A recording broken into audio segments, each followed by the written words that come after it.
Okay, welcome back to another video on the Sly D Kage anime channel. Before we get into this video, I have some good news. This channel, I think, is officially monetized by the time this video gets posted. I'm not quite sure because it might take a little while, but we should start making some ad revenue over here, which is great because it means I can start hiring an editor again. Anyways, this video was suggested by Okink, and he told me to rank the worst generation in One Piece. And you know what? I actually like that idea more than ranking the commanders. That's what we're going to be doing for today's video. That being said, let's get straight into it. So the worst generation in One Piece are a group of pirates that prior to the time skip got a reputation as being just that, the worst generation. They are known for causing havoc and overall just having a decent amount of bounty. They're people who have made their mark in the world of One Piece, in the pirate world, by doing something special, whether it be Zoro with his reputation as the pirate hunter, hunting down pirates, Luffy doing all the stuff that he did, fighting Arlong, taking him down, eating Crocodile, beating Buggy.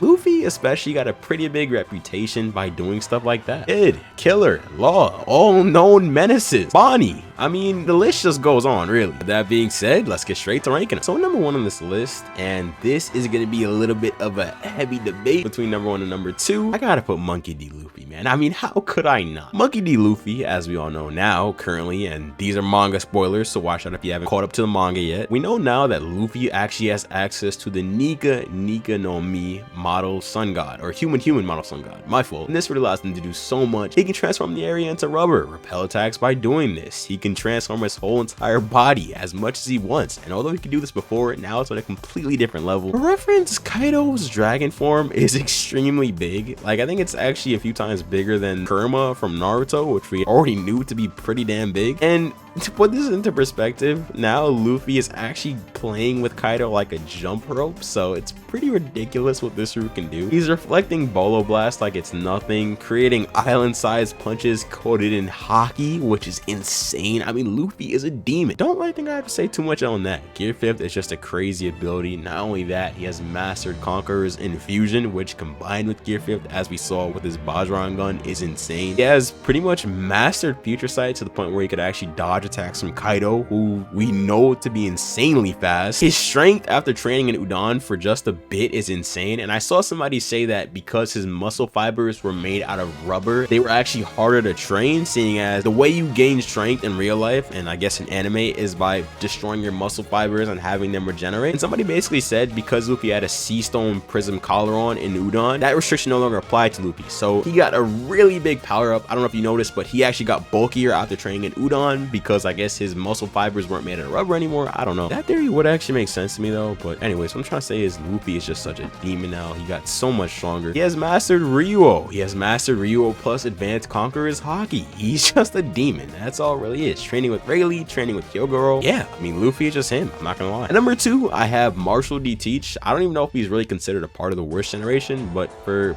bounty's sake and based off the actual members, I'm gonna say he is. I don't think I really have to explain why I have Blackbeard here. I actually think that Blackbeard might even be stronger than Luffy. The only reason why I have him here on number two at this list is because we just haven't seen him use the devil fruits that he has to the extent that I think he's going to be capable of using them. Now, I'm not saying 100% that Blackbeard is losing to Luffy in a fight, but what I'm trying to say is I've seen Luffy display a higher level of power currently based off shown feats than I've seen Blackbeard use, and that's simply because I haven't seen Blackbeard do anything yet. Oda just has not given us that much information yet. Now, at the time you guys are watching this video, I think we actually do see Blackbeard do some cool stuff. I read the chapter spoilers for the next chapter of One Piece, and apparently he fights Bo Hancock or something like that. I'm not sure, but anyways, Blackbeard is a beast. The Yami no Mi, the Gurenge no Mi, I mean, the ability to restrict devil fruit users, take away their powers, that's insane. The Yami no Mi, as far as we've seen, is the only ability in One Piece to have the power to take away devil fruit abilities, and that's so crazy. It's just wild to have the potential to take away, to restrict a character from using one of his strongest abilities. And I mean, Blackbeard displayed that perfectly against Whitebeard. When he was fighting him, Whitebeard could not use the Gurenge no Mi. Obviously, he didn't need it because he's Whitebeard, that's Shirahige right there, but it's still such a crazy power that can be used on literally anybody he can touch. And if he's mastered the Gurenge no Mi and the Yami no Mi, he could damn well be the strongest character we've ever seen in the series. Okay, so real quick, this is actually a really fast voiceover. I just wanted to point out how crazy it is that now in the latest chapter of One Piece, Blackbeard has basically caused Rayleigh to say, okay, I don't know if I could have taken Blackbeard. And that is insane because this is the same Rayleigh who boxed against Kizaru with zero hesitation. So yeah, that's wild. But sadly, because we haven't actually seen him use these abilities, I can't put him there yet. Sorry. So at number 3 on this list, I have Roronoa Zoro. And I know I'm gonna get a lot of hate for putting Blackbeard above Zoro. I feel like people think that Zoro is this new Yonko level fighter. I'll be honest with you guys. Zoro is a commander level. He's not Yonko level. People always seem to hype Zoro up to the point where it's like he's portrayed as a god in the show, and I've never understood this personally, but that's just me. But Zoro is obviously a beast. He has the Emma Blade. He has a 3-sword style that's able to put him against Kaido. Not on an even level, not even close to an equal level, but the fact that he's able to clash with Kaido for a bit and scar him is crazy. In his fight against King, we know that he now has access to a more potent version of the Emma Blade. He can call forth this haki and shoot it out. We saw him do that exact thing against Kaido. I mean, Zoro is just a beast. Blocking an attack from Big Mom and Kaido at the same time, that is no easy feat. And not any character in the show is doing that, but he did. I don't mean not any character can do that. I just mean not just any character is doing that. But yeah, Zoro is crazy. I think having him underneath Blackbeard is fair, especially since Blackbeard has all that crazy crap he has. But yeah, at number 4, I have Trafalgar D Waterlord. And I don't think this is too crazy of a thing to say. We've seen in both the manga and the anime, and it's been stated by Law himself, that if the person he's fighting has a higher level or a better understanding of haki, then Law really can't affect them with his Devil Fruit powers as much as he could if they were weaker. I mean, compare the fodder Marines that he's able to switch hearts out with, remove body parts, to Kaido, who he can't teleport Kaido. He can't really injure Kaido too much. I mean, the way I see it is, the only thing that Law really has going for him is his speed, because I don't see Law winning a clash with Zoro. I just don't see it. The fact that Law also doesn't have Advanced Conqueror's haki is kind of scary, because we've seen in One Piece that haki is an end-all be-all, and although I think the Ope Ope no Mi is extremely powerful, if I had to bet on one of them, I'd be betting on Zoro. That does not take away from how powerful Law is. I mean, he's still extremely powerful, being able to block attacks from Kaido, fight Kaido in the first place, injure Kaido with the Gamma Knife. The Ope Ope no Mi is crazy. It's a really good support fruit. He can use it to heal himself, heal allies. Overall, Law is scary, and his awakening is even scarier. I'm not gonna lie. The amount of damage he was able to do to Big Mom, I mean, breaking limbs, damaging her internally. She was in pain, and not just one piece, oh, I'm hurt pain. She was, oh, I'm gonna die pain. She was seriously hurt. I'm not gonna hold you. She was seriously hurt. Yeah, Law is crazy. The K-Room ability, just the level of power we saw from him. I really thought Law was about to become a Yonko. That's just me. So moving on, right underneath Law, I have Eustace